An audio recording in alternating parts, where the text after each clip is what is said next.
Bonjour, dans ce tutoriel, nous aborderons les notions de rythme et de division du temps.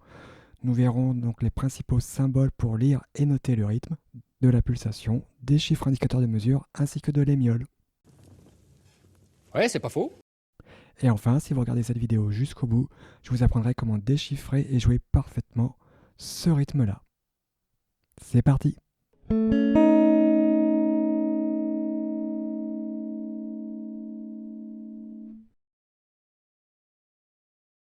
Avant de commencer, si jamais la vidéo va un peu vite ou que vous n'avez pas bien compris une explication, surtout n'hésitez pas à revenir en arrière.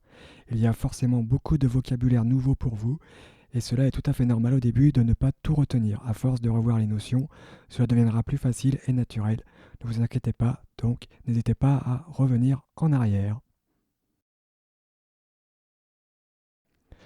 Le rythme, c'est la durée des notes, ici en jaune, mais aussi la durée des silences, qui forment un motif. Leur enchaînement forme un motif mélodique. Par exemple, tout cela forme un motif mélodique. Ça peut être une phrase, par exemple ici, ou juste un petit groupe de notes. Le rythme est contenu dans un bloc qu'on appelle la mesure. Donc si vous ne savez pas ce qui est une mesure, vous pouvez aller voir cette vidéo où j'en parle dans les grilles d'accords, par exemple. La mesure est divisée en temps et pulsation. Donc ça, on va y revenir un petit peu après, sur les temps et la pulsation notamment. Donc la division du temps peut être binaire, c'est-à-dire par 2, ou ternaire par 3. Donc on peut diviser un temps en 2 ou en 3, en binaire ou en ternaire. Toutes les autres divisions, ce seront des multiples du binaire ou du ternaire.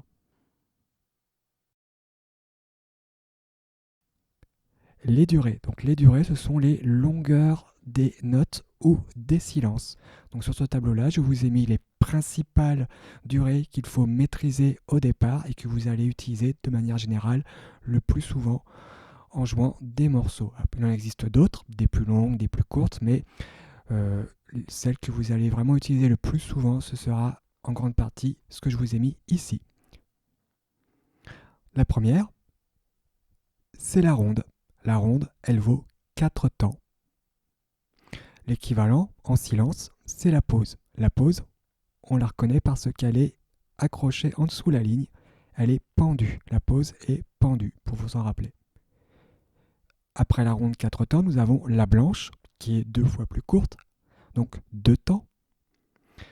Son équivalent, la demi-pause, qui est déposée, demi-pause, déposée sur la ligne. 2 temps aussi. 2 fois plus court, nous avons la noire, 1 temps.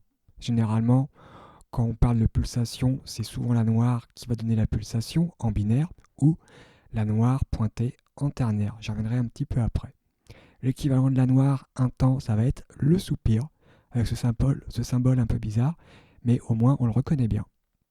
Encore 2 fois plus court, la croche, on reconnaît bien le symbole de croche ici, de crochet, qui vaut un demi-temps. L'équivalent, c'est le demi-soupir, l'espèce de virgule qu'il y a ici. Encore plus court, un quart de temps, la double croche. Donc la double croche, on parle des doubles crochets qu'il y a ici. C'est pas 2 notes, c'est bien une seule note, mais avec 2 crochets, un double crochet, une double croche. Et son équivalent, le quart de soupir. Donc là, il y a 2 petits points à la place de 1 pour le demi-soupir. Donc il faut faire attention de ne pas confondre une double croche, on a bien les 2 crochets, et 2 croches, on a bien 2 notes qui sont accrochées. Une croche ici, plus une deuxième croche ici. Et ici, on n'a qu'une seule double croche. On fait souvent la confusion au début, donc faites bien attention. En ce qui concerne les durées que nous venons de voir, nous pouvons aussi avoir des durées un petit peu intermédiaires. Donc par exemple, entre la ronde 4 temps et la blanche 2 temps, je pourrais avoir 3 temps. Donc ça, c'est le point qui va nous aider à avoir ces valeurs-là un petit peu intermédiaires. Donc le point, c'est ce que vous voyez ici. Il se met juste à droite de la note et pas en dessous. En dessous, c'est un autre type de point qui n'affecte pas la durée de la note, plus l'expression. Le point de durée, il se met bien à droite de la note. Donc le point Sa définition, c'est qu'il va prolonger la durée de la note de sa moitié. Donc il faut bien faire attention à la note que l'on a avant le point. Ici, j'ai une blanche pointée. Une blanche, c'est égal à 2 temps. Et la moitié de la blanche, c'est la noire. Donc je vais rajouter la valeur d'une noire à ma blanche pour avoir une blanche pointée. Donc au total, ça me fera 2 temps plus 1 temps. Ça me fera 3 temps au total pour la blanche pointée. Nous pouvons voir aussi un exemple sur une autre durée. Une noire pointée par exemple. Donc une noire pointée, je vais avoir donc une noire plus la moitié d'une noire. C'est une croche, donc je vais avoir une noire plus une croche. Donc une noire pointée va durer 1 temps et demi. Le temps de la noire plus le demi-temps de la croche. Donc la pulsation, je l'ai représentée par des croix sur ce tableau-là. Donc une pulsation, c'est un battement régulier. Quand vous écoutez une musique, par exemple, vous tapez du pied ou des mains, vous tapez la pulsation. Ou alors, si vous avez un métronome, vous mettez votre métronome en route, votre métronome va vous taper la pulsation. Donc la pulsation, ça peut être n'importe quel rythme. En fait, on décide un petit peu de ce que ça peut être. Mais souvent, en musique, en binaire, la pulsation sera la noire. Donc la pulsation, sur l'exemple que je vous ai donné, il y a une série de noirs en haut. Donc on a bien une noire, une pulsation à chaque fois. Mais par exemple, si je veux jouer des croches, je vais avoir toujours mes 4 pulsations qui ne bougent pas. Par contre, je vais avoir 8 croches cette fois-ci. Donc je vais vous enchaîner les noirs et les croches. Et je vais compter les pulsations de 1 jusqu'à 4 sur chaque ligne. Et vous allez voir, les pulsations ne bougent pas. 1, 2, 3, 4. En dessous, 1, 2, 3, 4. Donc mon comptage était régulier, ma pulsation était régulière, et j'ai bien joué mes noirs ou mes croches, les rythmes qui étaient marqués. On appelle ça une pulsation à la noire. Sur le ternaire, ça va être le même principe, sauf qu'au lieu d'avoir 2 croches par pulsation, je vais avoir 3 croches par pulsation, et au lieu d'avoir une noire par pulsation, je vais avoir une noire pointée par pulsation. On appelle ça une pulsation à la noire pointée. J'ai toujours 4 pulsations, mais à la noire pointée. Je vais vous jouer la première ligne en comptant les 4 pulsations et la deuxième ligne en comptant aussi les 4 pulsations. 1, 2, 3, 4. 1, 2, 3, 4. Donc l'indication de la pulsation est souvent donnée par le chiffre indicateur de mesure.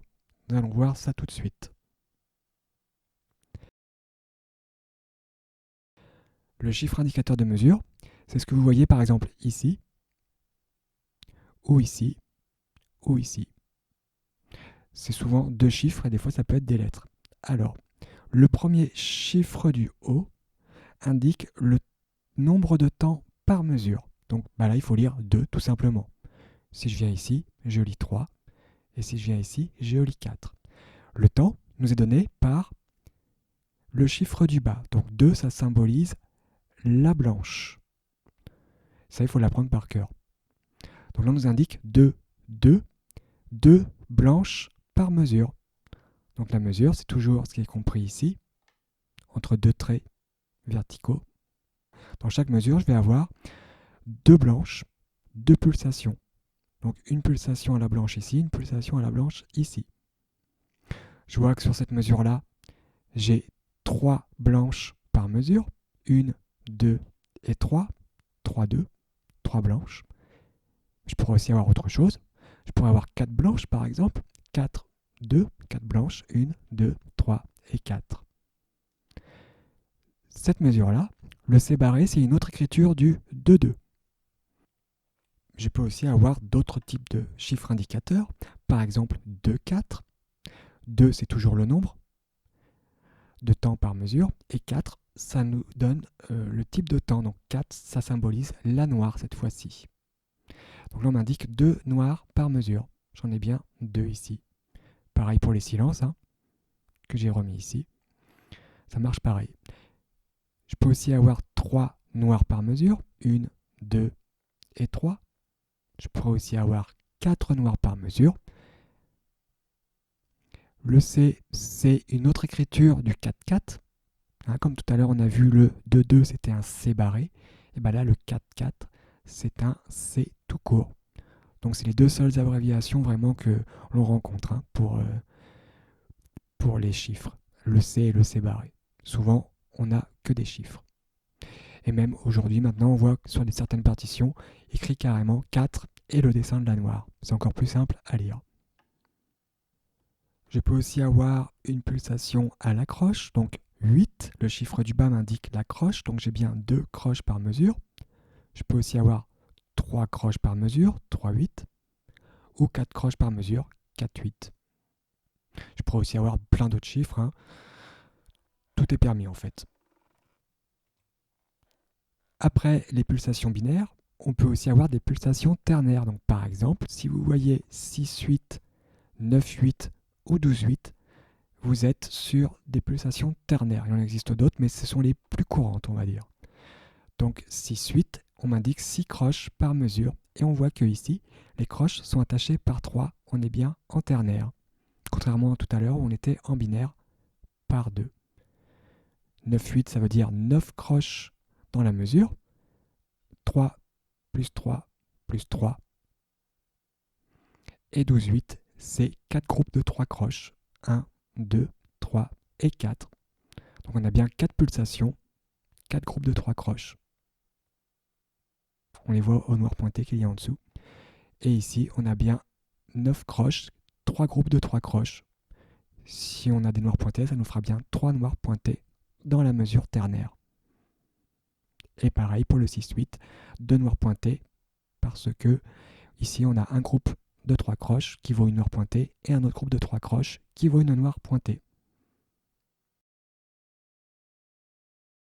Les mioles, c'est lorsque l'on incorpore une cellule ternaire dans un rythme binaire ou inversement, une cellule binaire dans un rythme ternaire. Par exemple, ici, première mesure, je suis en 4-4, 4 noirs par mesure. J'ai par exemple 2 croches ici, 2 croches ici, 2 croches ici. Par contre, ici, je vois que j'ai 3 croches. Hein. On voit bien qu'elles sont attachées par 3, alors que toutes les autres sont attachées par 2. Donc là, je vois que j'ai des croches ternaires. En plus, j'ai un petit 3 qui m'indique que c'est ternaire. Donc j'ai 3 croches ternaires ici. Donc ce symbole-là s'appelle un triolet de croches. Donc ça veut dire quoi tout ça? Ça veut dire que ma pulsation reste toujours régulière. Et je vais devoir jouer 4 croches binaires, 3 croches ternaires et 2 croches binaires. Et tout ça en gardant la pulsation régulière. Donc là, je vais avoir 2 notes dans un temps, 2 notes dans un temps, 3 notes égales dans un temps et 2 notes égales dans un temps. Donc je vous joue ça. 1, 2, 3, 4. Donc vous avez vu que j'ai accéléré un petit peu mes croches pour qu'elles puissent rentrer toutes les 3 dans le troisième temps, dans la troisième pulsation. Donc on a l'impression d'accélération. Mesure d'après, on n'est plus dans un rythme binaire comme le 4-4, mais cette fois-ci on est dans un rythme ternaire, le 12-8. Nous avons 4 pulsations de 3 croches. Sauf que pareil, sur le troisième temps ici, je n'ai pas un groupe de 3 croches, mais un groupe de 2 croches et il y a un petit 2 au-dessus. C'est-à-dire que dans cette troisième pulsation, ce troisième temps, je ne mets pas 3 croches, mais que 2 croches qui ont bien la même longueur. Donc j'ai bien un rythme binaire dans une pulsation ternaire. Donc je vous joue ça également. 1, 2, 3, 4. 1, 2, 3, 4. Vous avez vu là, c'est un petit peu plus délicat à sentir. On a non pas une accélération avec le diolet, mais au contraire un ralentissement. On a l'impression qu'on ne joue plus vraiment en rythme.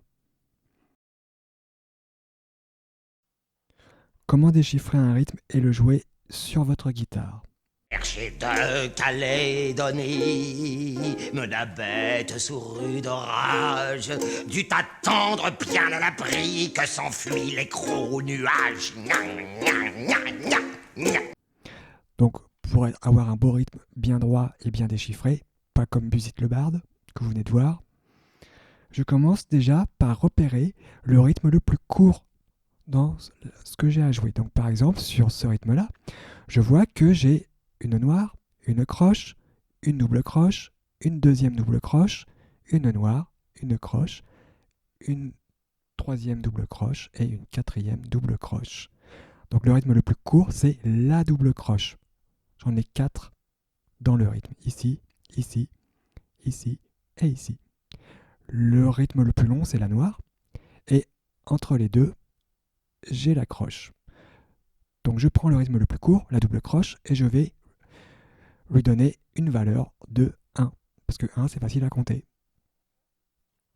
Hop, je compte 1 pour la double croche qui est ici. Je compte aussi 1 pour la double croche qui est juste avant. Ensuite, je vais m'occuper de la croche qui est ici. Donc pour une double croche, je compte jusqu'à 1. Et comme la croche ici est 2 fois plus longue que la double croche, je vais compter jusqu'à 2. Donc quand je vais jouer ma croche, je compte jusqu'à 2 de façon régulière. Pour la noire, ça va être le même système.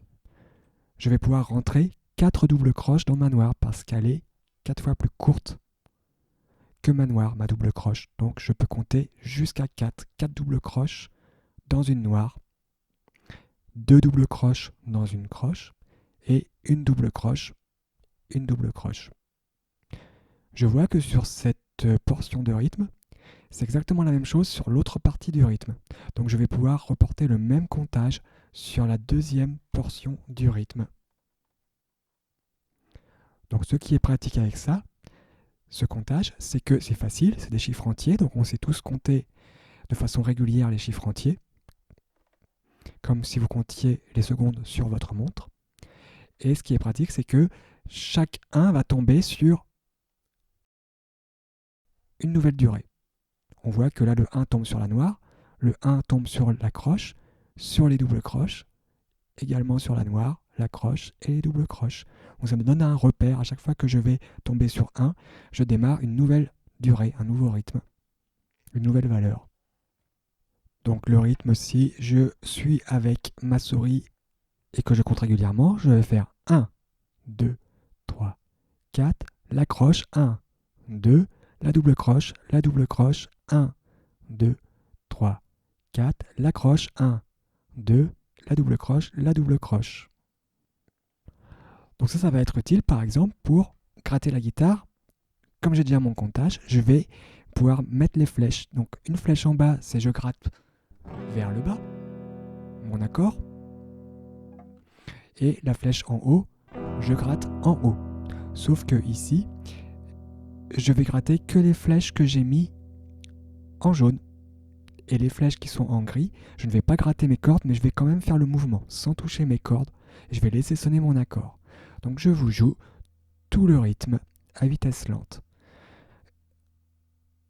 1, 2, 3, 4, 1, 2, 1, 1, 1, 2, 3, 4, 1, 2, 1, 1. Donc vous avez vu, mon bras est très régulier, mon comptage est régulier aussi, et c'est ça qui va me donner la bonne longueur pour chaque rythme. Si je vous joue le rythme un petit peu plus rapide, je vais devoir compter plus rapidement, donc cette fois-ci je vais compter dans ma tête.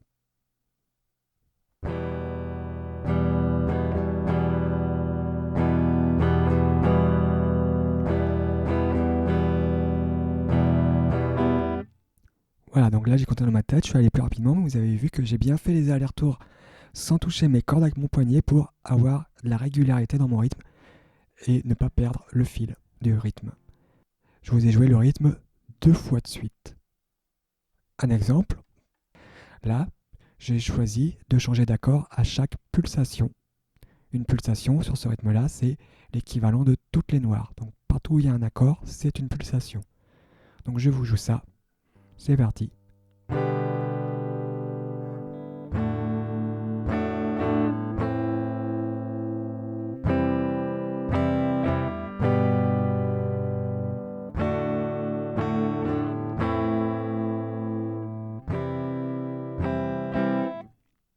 Je pourrais vous le jouer aussi un peu plus rapidement.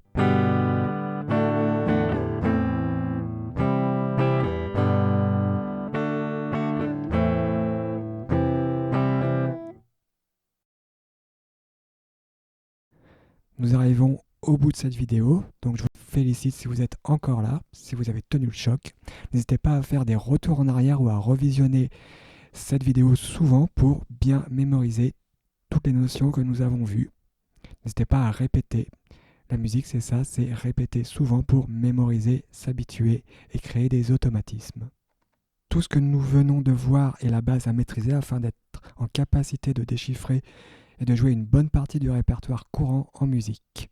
Il y a bien sûr beaucoup d'autres rythmes et de symboles relatifs au solfège rythmique, mais cela s'apprend au fur et à mesure en fonction de vos besoins et de ce que vous voulez faire en musique, de ce que vous souhaitez jouer. Si vous avez des questions ou des remarques, n'hésitez pas à les mettre en commentaire sous la vidéo, je vous répondrai avec plaisir. Si vous avez aussi trouvé ce tuto utile et que vous avez appris des choses, n'hésitez pas à mettre un pouce bleu et à vous abonner afin de pouvoir voir les prochaines vidéos sur la chaîne. Merci de votre attention et à bientôt.